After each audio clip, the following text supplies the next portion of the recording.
É particularmente especial estar aqui poucos dias antes do meu 70º aniversário. O ar noturno sobre Londres estava envolto numa densa neblina, e o Palácio de Buckingham permanecia envolto na sua habitual imponência. Majestoso, sereno e contido.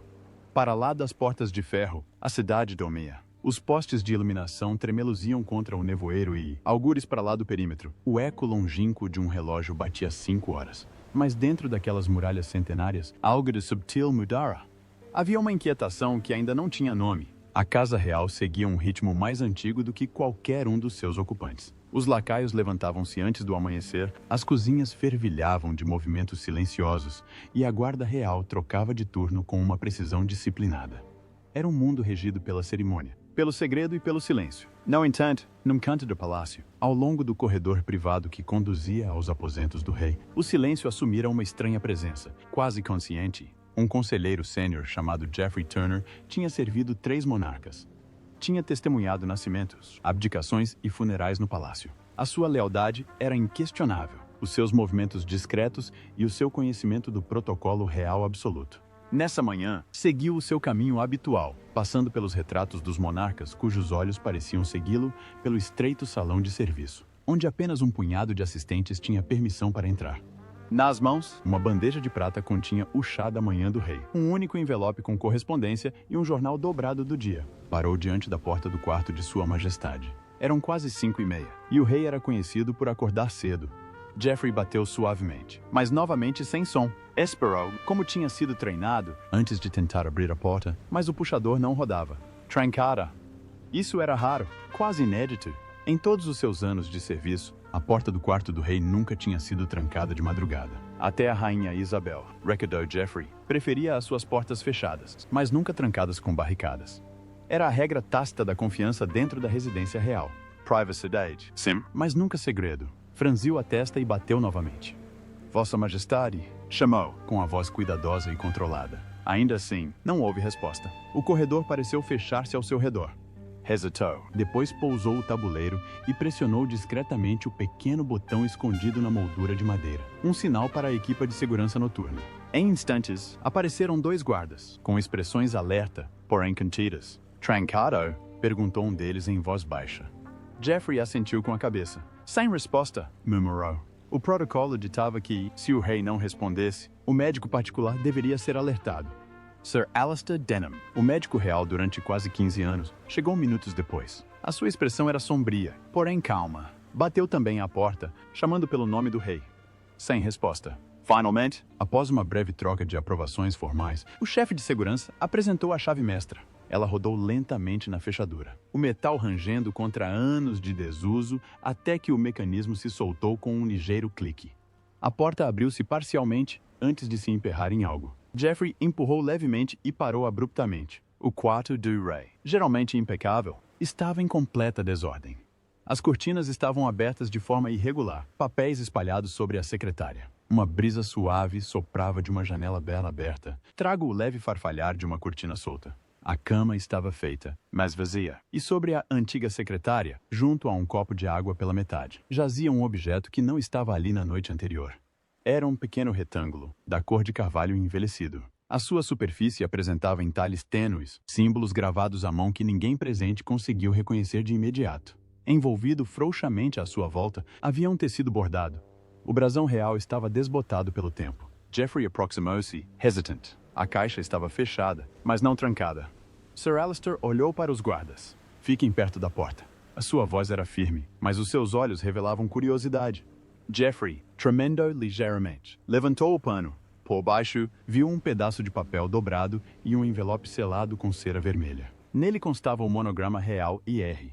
Durante um longo momento, ninguém disse nada. Sir Alistair pegou no envelope e ergueu-o contra a luz. A caligrafia era inequivocamente elegante, precisa e familiar. Era da falecida rainha, mas o papel estava amarelecido, sugerindo que tinha sido escrito muitos anos antes, bem antes do seu falecimento. Geoffrey sussurrou. Não pode ser. O médico virou o envelope. A cera nunca tinha sido quebrada. Abaixo do código, em letra cursiva, estavam palavras que fizeram com que a sua voz falhasse ao lê-las em voz alta, para ser aberto pelo meu sucessor quando a hora o exigir. O relógio da lareira tic-taqueava incessantemente. O silêncio na sala aprofundou-se. Um guarda falou finalmente. Onde está Sua Majestade? Rapidamente revistaram o escritório adjacente, o camarim e até o terraço privado. Nada. Mas em poucos minutos um dos criados regressou. Ofegante. Está na capela, disse o jovem, a rezar. Um alívio percorreu o grupo. Geoffrey baixou a cabeça, mas o coração continuava acelerado. A capela, repetiu, mais para si próprio do que para qualquer outra pessoa. O rei não rezava àquela hora há anos, não desde o dia seguinte à sua coroação. Sir Alistair voltou-se para a mesa, com os olhos fixos no envelope. Ninguém toca nisto, instruiu. Não até que Sua Majestade dê a ordem. Quando o rei Carlos regressou, 20 minutos depois, escoltado por 2 guardas, o seu rosto estava pálido, mas calmo. Não há motivo para alarme, disse em voz baixa, olhando em redor da sala. O seu olhar fixou-se no envelope. Por um instante, a sua expressão oscilou entre a tristeza, o reconhecimento e talvez até o medo. Dispensou os guardas presentes com um gesto. Apenas Geoffrey e Sir Alistair permaneceram. O rei parou diante da caixa, traçando com a ponta dos dedos as gravuras desbotadas. Isto, murmurou, foi obra da minha mãe. Sir Alistair esperou, sem saber se devia responder. O rei ergueu o envelope, examinou-o por um instante e depois suspirou. Ela disse-me que chegaria o dia em que a verdade exigiria a sua própria audiência. Virou-se para Geoffrey.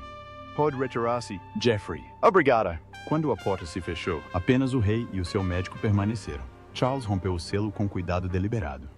O leve aroma de lavanda e papel envelhecido enchia a divisão. Desdobrou a carta lentamente, os seus olhos percorrendo cada linha com crescente quietude. Mas ninguém veria jamais o que ali estava escrito. Ainda não. Mas Sir Alistair recordou mais tarde que a expressão do rei escureceu, não de choque, mas de tristeza, daquela que vem do reconhecimento, e não da surpresa. Ao terminar a leitura, o rei dobrou a carta, voltou a colocá-la na caixa e fechou-a delicadamente. Deixou a mão repousar sobre ela durante muito tempo antes de dizer: isto deve permanecer oculto até que chegue o momento certo. Até a verdade requer o seu tempo. O sol da manhã começou a surgir sobre os jardins do palácio, lançando luz através das cortinas entreabertas. Lá fora, Londres despertava alheia ao que acabara de acontecer por detrás dos seus muros mais protegidos. No interior dos aposentos do rei, ressurgiu uma verdade tão cuidadosamente oculta que até a história se tinha esquecido da sua existência. Por ora, a família real prosseguiu com os seus rituais. Os funcionários retomaram as suas funções, o pequeno almoço foi servido.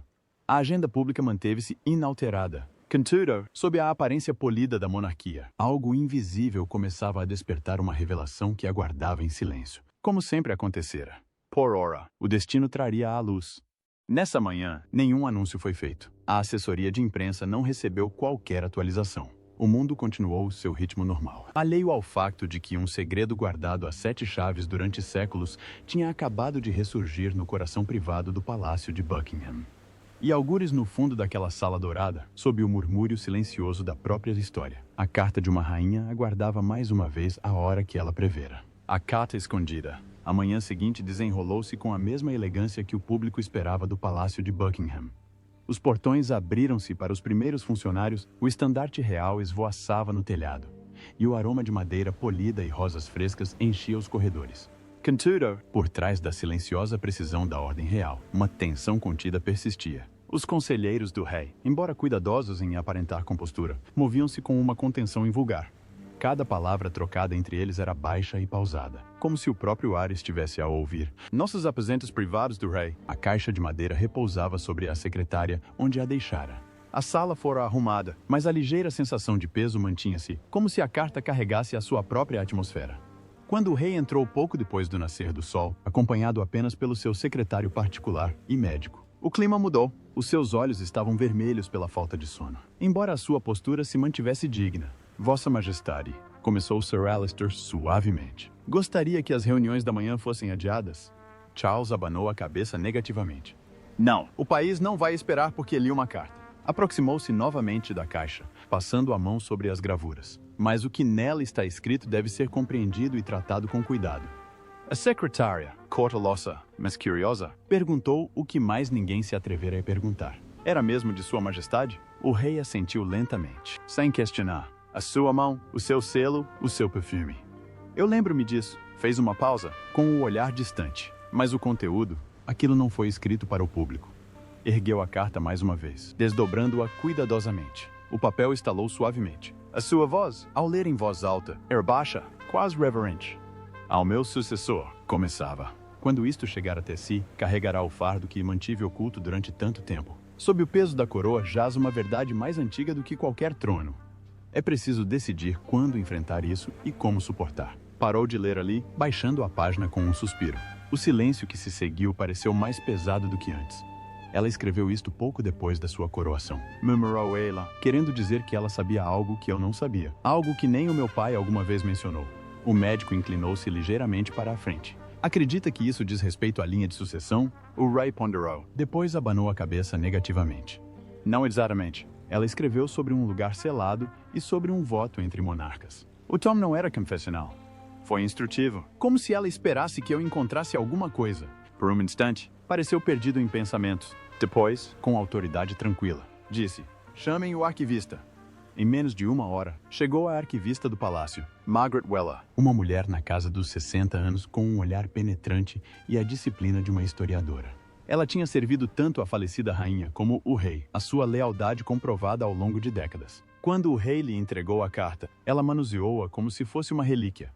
Já vi este selo antes, sussurrou ela. Era apenas utilizado para correspondências internas da realeza e trocas privadas entre monarcas reinantes. Nunca ninguém de fora da linhagem os vê. Charles ouviu atentamente. E onde seria guardada essa correspondência? Nossos antigos arquivos da ala oeste. Vossa Majestade, respondeu ela, na secção anterior à Segunda Guerra Mundial. Parte dela permanece selada por ordem real. O olhar do rei intensificou-se. Então é para lá que iremos. O palácio era vasto, um labirinto de história sobreposta. Sob o esplendor dos seus salões públicos, jaziam corredores intocados por gerações, portas que não se abriam desde os tempos de Jorge III. A ala oeste era um desses locais. Quando o rei, acompanhado pelo arquivista e por 2 oficiais de segurança, desceu a estreita escadaria que conduzia aos cofres de acesso restrito, o ar ficou mais fresco. O som dos seus passos ecoava fracamente contra o chão de pedra. Margaret transportava uma lanterna e um molho de chaves de ferro que tilintavam suavemente. Estas passagens faziam parte da casa original, disse ela. Quando Buckingham foi ampliado, grande parte dele foi selado e preservado como patrimônio histórico. Há quem diga que até os primeiros Windsors evitavam descer até aqui. Chegaram a uma pesada porta de ferro com as iniciais GR gravadas.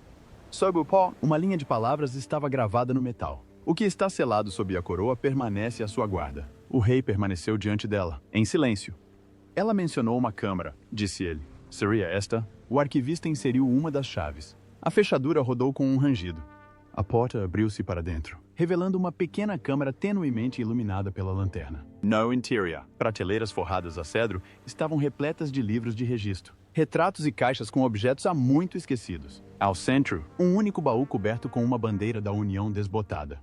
Charles aproximou-se. Era isso que ela queria dizer, sussurrou. Retirou a bandeira, dobrou-a cuidadosamente e abriu o baú.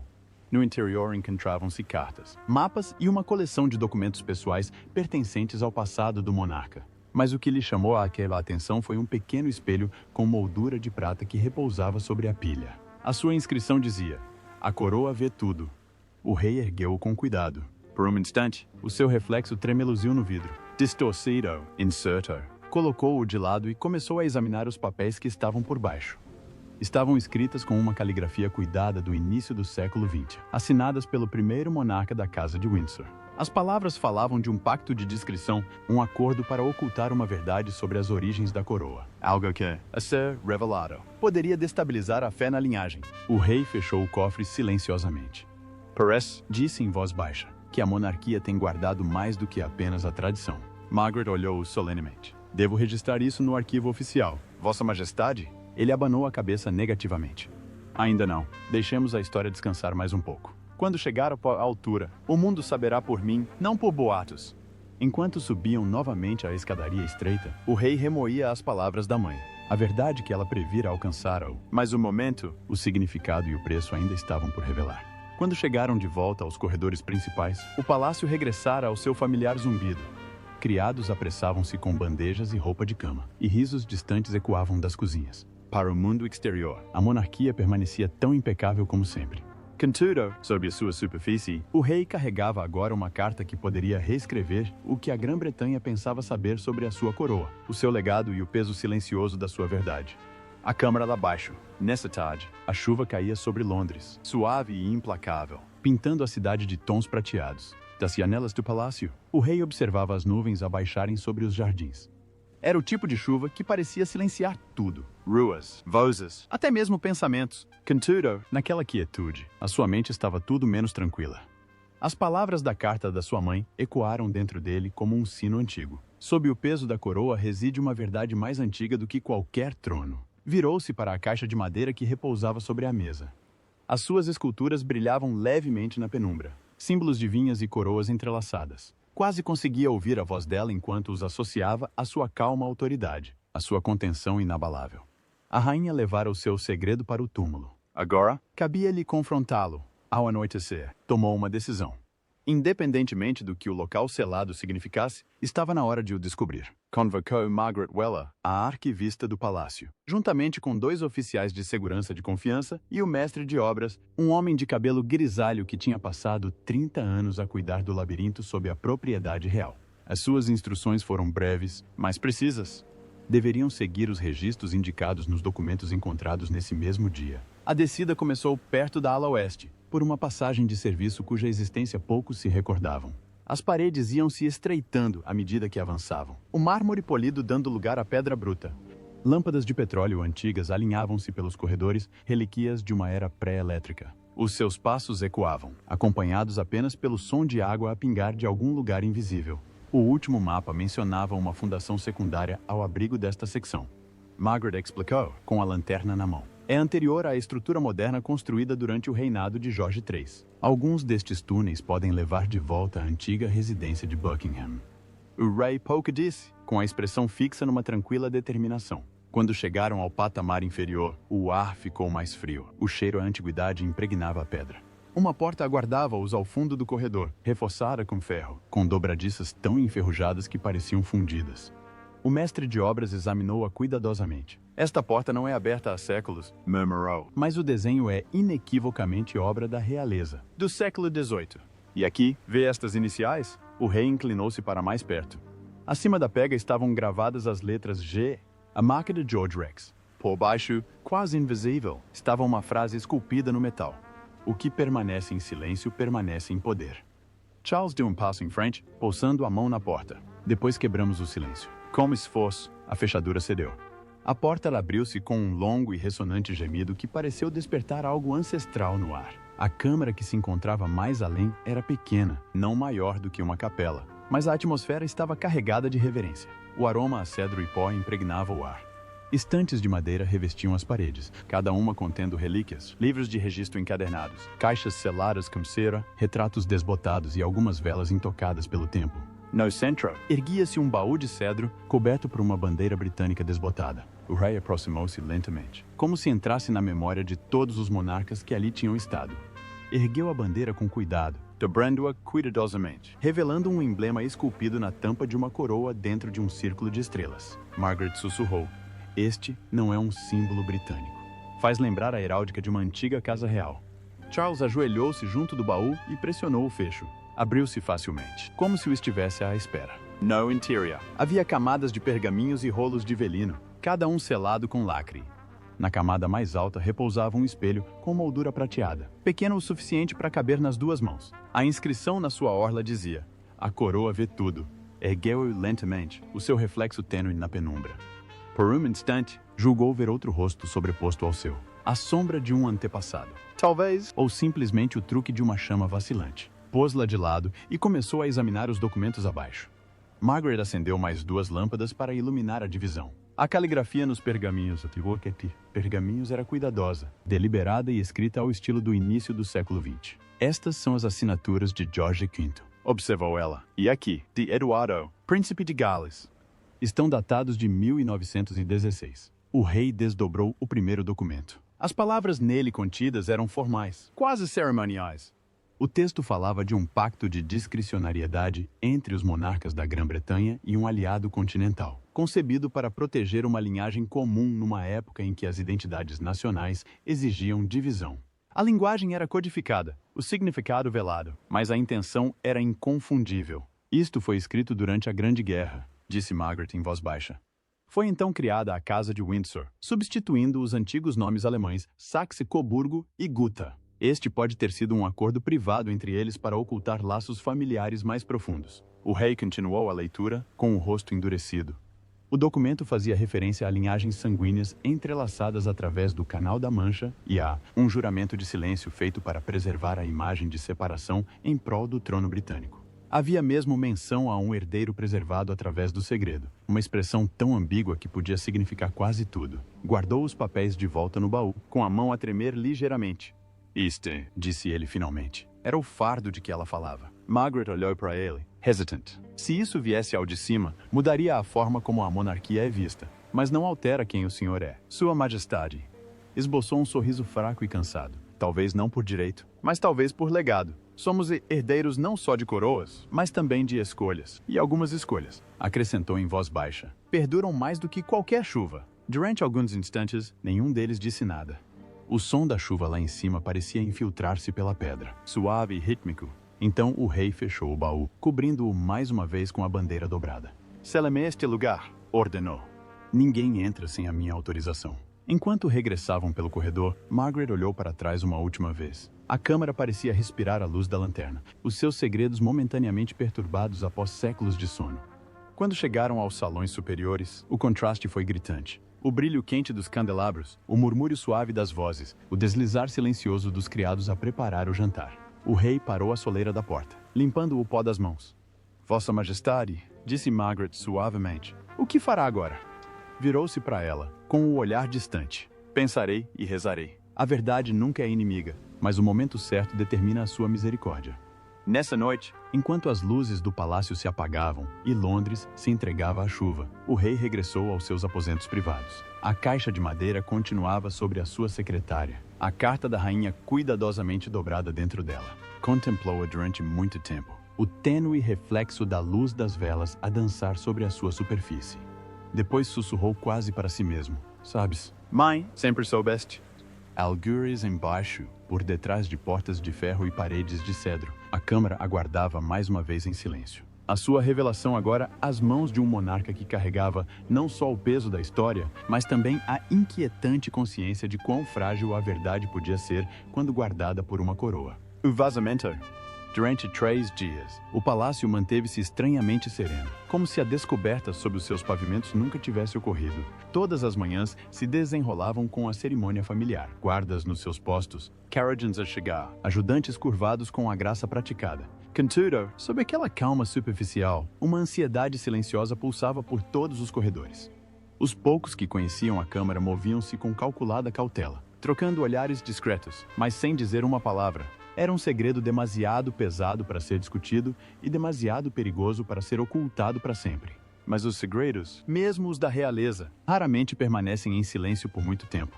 Tudo começou com um sussurro vindo das cozinhas do palácio. Um criado subalterno ouviu um fragmento de conversa, algo sobre um aposento sob a ala do trono e o próprio rei a descer. Em poucas horas, o sussurro espalhou-se pelos aposentos dos criados e, ao cair da noite, chegou aos ouvidos de um primo afastado de um dos empregados da casa, que por acaso trabalhava como jornalista freelancer.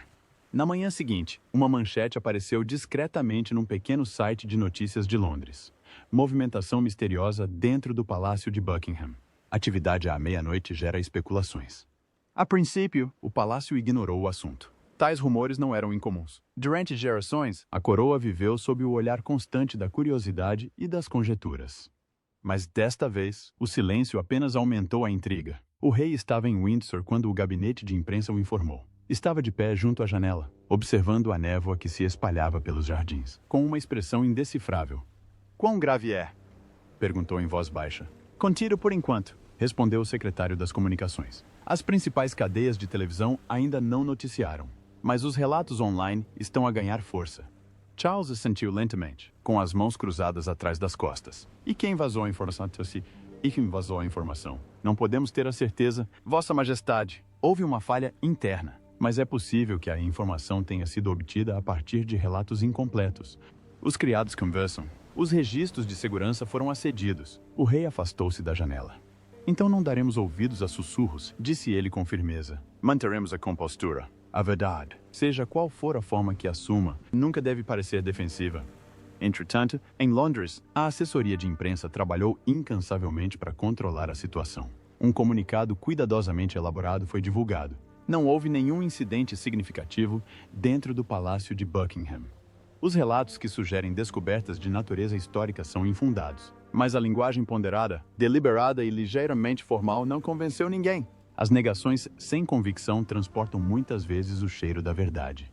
Pouco tempo depois, uma fotografia granulada apareceu online. Mostrava o que pareciam ser dois homens de fato a transportar uma pequena caixa de madeira para dentro de um veículo blindado, do lado de fora de um portão das traseiras do palácio. A imagem estava desfocada, mas inegavelmente autêntica.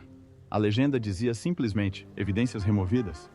Em poucas horas, carrinhas da imprensa começaram a aglomerar-se perto dos portões. Os comentadores inundaram as ondas de rádio e televisão com especulações. Analistas dissecavam a fotografia. E os historiadores debateram a plausibilidade de um cofre real secreto. A fachada de privacidade secular do palácio começou a ruir sob o peso do escrutínio moderno. A porta fechada. O rei convocou uma reunião na sala de estar carmesim em Windsor. Estiveram presentes os seus conselheiros mais próximos, o seu secretário particular e o arcebispo da Cantuária. O ambiente era tenso, mas respeitoso. O rei ouviu atentamente enquanto as opções eram apresentadas. Contenção, diversão e silêncio. Depois, após uma longa pausa, disse: a monarquia sobreviveu a guerras, abdicações e escândalos não porque seja perfeita, mas porque perdura. Não responderemos com pânico, responderemos com integridade. O arcebispo inclinou a cabeça. E quanto à carta, Vossa Majestade ainda a possui? Charles olhou para a lareira. Sim, disse em voz baixa. E assim permanecerá até que eu decida o contrário. Nessa noite, regressou ao Palácio de Buckingham sob escolta discreta. As ruas do lado de fora dos portões estavam repletas de fotógrafos, com as lentes a brilhar sob a luz dos postes. De dentro do carro, podia ver flashes de luz a irromper como relâmpagos silenciosos. A monarquia sempre vivera sob os holofotes, mas nunca o olhar lhe parecera tão penetrante, tão insistente. No interior do palácio, dispensou os seus assessores e entrou sozinho no seu gabinete privado. A caixa de madeira jazia novamente sobre a sua mesa. Inalterada, intacada, pousou a mão sobre ela, sentindo a sua superfície fria sob a palma da mão. A carta não continha malícia, apenas premonição. Contudo, percebeu ele que a previsão podia ser tão onerosa quanto a profecia. Abriu ligeiramente as cortinas, contemplando o pátio lá embaixo. Pensou na mãe, na sua voz calma, nas suas decisões ponderadas. Ela conhecia o preço dos segredos e a disciplina necessária para os guardar. Agora, o mesmo peso recaía sobre ele. Mas o mundo à sua volta era diferente. O que ela mantivera em silêncio, ele poderia um dia ser obrigado a revelar em voz alta. Na manhã seguinte, os tabloides explodiram em cobertura. As teorias inundaram todas as manchetes, que o rei tinha encontrado documentos proibidos, que estava a guardar provas de um escândalo, que a monarquia estava a ocultar a sua verdadeira ascendência. Nada disto se verificou, mas a enorme quantidade de especulações tornava tudo quase inegável. Mesmo assim, o rei recusou-se a emitir mais declarações. A sua serenidade tornou-se a sua mensagem. Quando questionado por um assessor próximo se desejava solicitar uma investigação sobre a fuga, respondeu simplesmente: não, deixe que a verdade encontre o seu caminho com o tempo. Ela encontra sempre. No final da semana, o fascínio do público atingiu o auge. Jornalistas acampavam em frente ao palácio, drones sobrevoavam os jardins e até os membros do parlamento questionavam discretamente se a questão do registro histórico poderia em breve exigir explicações. A instituição já tinha enfrentado tempestades antes, mas esta era uma tempestade moderna, impulsionada pela curiosidade e não pela rebeldia. E, durante todo esse tempo, o rei manteve-se firme. Assistiu aos eventos agendados, apertou mãos, sorriu e falou sobre o dever e a continuidade. Contudo, todas as noites, ao regressar aos seus aposentos, os seus olhos recaíam mais uma vez sobre aquela carta. O pulsar silencioso de uma verdade que o mundo agora circulava, alheio à proximidade que a separava do segredo mais profundo da história. Foi então que compreendeu a sabedoria por detrás das palavras da sua mãe. O silêncio nem sempre significava segredo. Por vezes, era uma questão de proteção, e até que chegasse o momento certo, a própria coroa teria de permanecer a guardiã tanto da verdade como da moderação. A revelação. 2 semanas após a fuga, a tempestade que assolara o palácio não tinha abrandado nem atingido o seu auge. Simplesmente, tudo se tornara mais silencioso, mais controlado e mais perigoso. Os jornalistas falavam agora em tom cauteloso, citando fontes próximas da família real. Os políticos evitavam os comentários diretos, e os historiadores enchiam as ondas hertzianas com especulações, cada um pressentindo que algo de monumental pairava ao alcance da mão. Os portões do palácio, que tinham resistido a séculos de escrutínio, pareciam agora guardar não só a realeza, mas também a revelação. Dentro daquelas muralhas, o rei tomara a sua decisão. Ele não permitiria que a tagarelice definisse o que a verdade exigia. Se a história tivesse de falar, falo-ia com a disciplina da dignidade. Discretamente, sem anúncio público, convocou um pequeno grupo ao castelo de Windsor.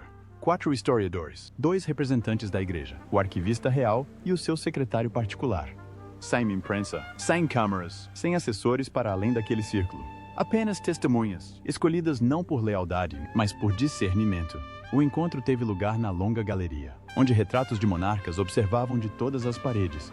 A luz da tarde filtrava-se pelas altas janelas arqueadas, pintando a sala de um dourado suave. O rei estava diante deles, com uma pasta simples nas mãos, a caixa de madeira repousando sobre uma mesa ao seu lado. Não havia cerimônia, nem trombetas, apenas o zumbido constante da chuva contra o vidro.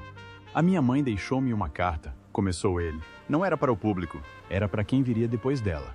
Contudo, o seu conteúdo não dizia respeito a um único monarca, mas a todos os monarcas que alguma vez usaram esta coroa. Fez uma pausa, permitindo que o peso das suas palavras se dissipasse. Depois, desdobrou a carta, lendo-a em voz alta com uma calma deliberada. A sua caligrafia, firme e inabalável, ecoou pela sala na sua voz. Ao lerem isto, compreenderão que a monarquia que herdaram não é meramente de sangue, mas de escolha. O que foi ocultado não foi para enganar, mas para proteger o que a unidade exigia. O rei baixou o pajem. Sob o palácio de Buckingham, existe uma câmara selada, continuou. Dentro dela estão registros dos primeiros anos do século XX.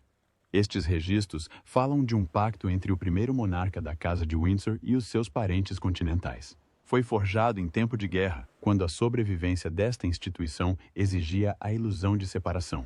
Gesticulou em direção à caixa de madeira.